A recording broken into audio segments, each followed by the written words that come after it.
Everyone who will live the gospel of Jesus Christ Quiconque vit quotidiennement l'évangile de Jésus-Christ et persévère jusqu'à la fin tiendra la vie éternelle. C'est la promesse du Seigneur. Les éléments essentiels de l'Évangile sont simples, faciles à comprendre et adaptés à la capacité des plus faibles. Alma, prophète du livre de Mormon, a remarqué à juste titre « Or, il se peut que tu penses que c'est la folie de ma part, mais c'est par des choses petites et simples que de grandes choses sont réalisées.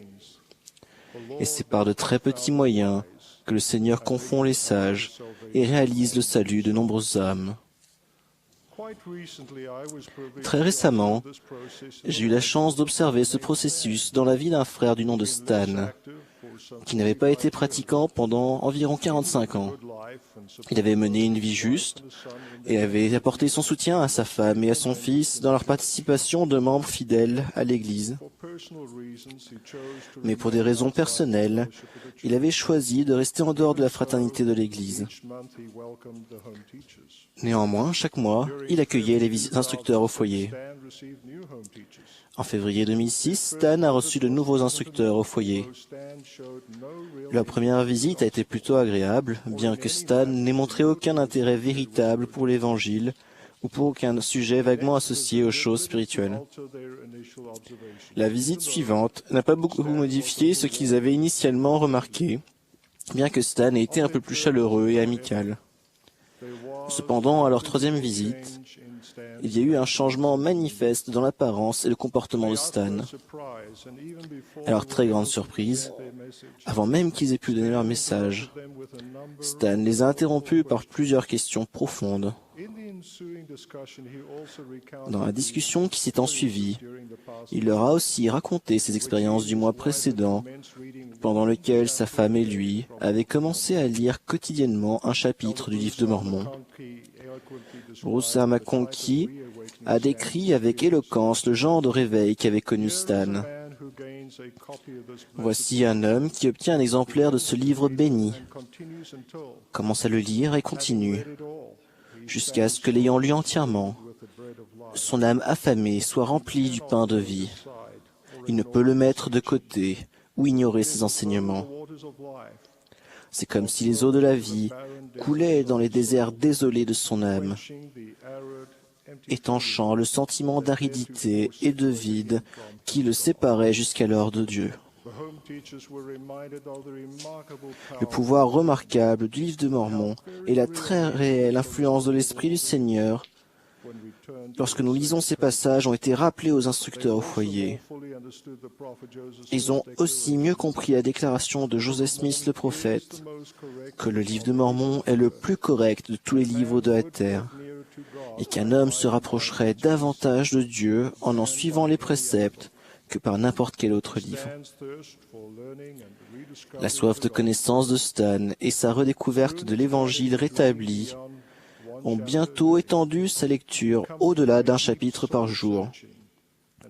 Cette lecture s'est accompagnée d'un profond examen de conscience et de prières ferventes. Je dis aux personnes qui se demandent parfois si le Seigneur entend réellement leurs prières, que le Seigneur nous a rappelées. Quel est parmi vous le père qui donnera une pierre à son fils s'il lui demande du pain? Ou, s'il demande un poisson, lui donnera-t-il un serpent au lieu d'un poisson?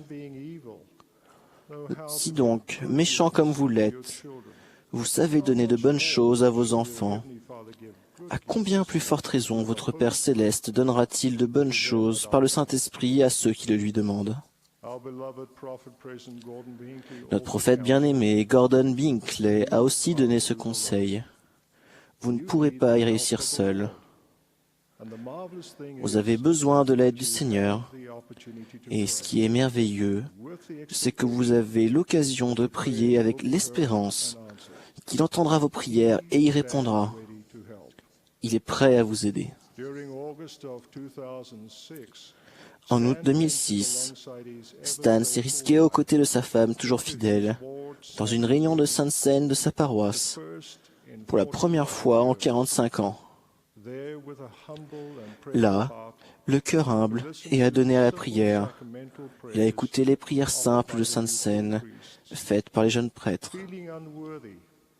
Se sentant indigne et comprenant quelque peu la profondeur et la signification de cette ordonnance des plus sacrés, il a profondément et douloureusement réfléchi, sans prendre le pain et l'eau pendant plusieurs semaines. Joseph Fielding Smith, dans un témoignage touchant, a dit il y a de nombreuses années, « À mon avis, la réunion de Sainte Seine est la plus sacrée, la plus sainte de toutes les réunions de l'Église.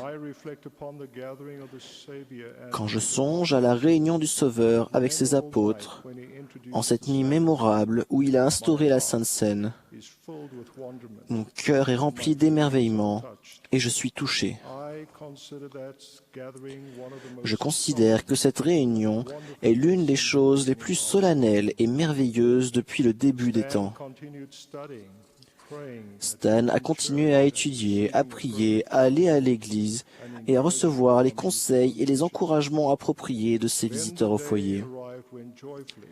Puis le jour est arrivé où, joyeusement, il s'est senti prêt à étendre la main pour prendre la précieuse Sainte Seine.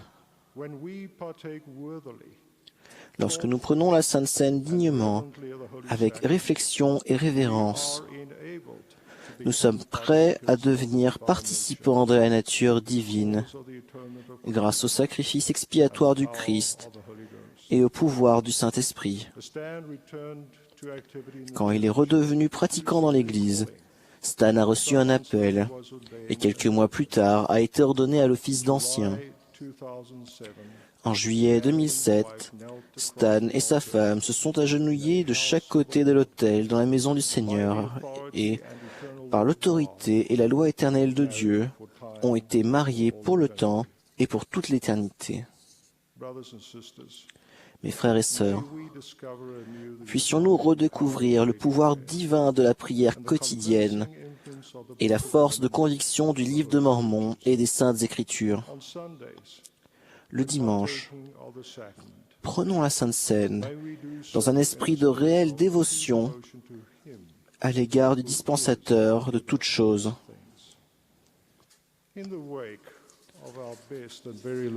Si nous faisons tous nos efforts, bien qu'ils soient limités, et grâce à la bonté infinie du Seigneur, de grandes choses sont réalisées par des choses petites et simples.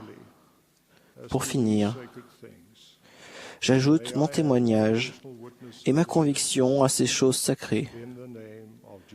Au nom de Jésus-Christ, Amen.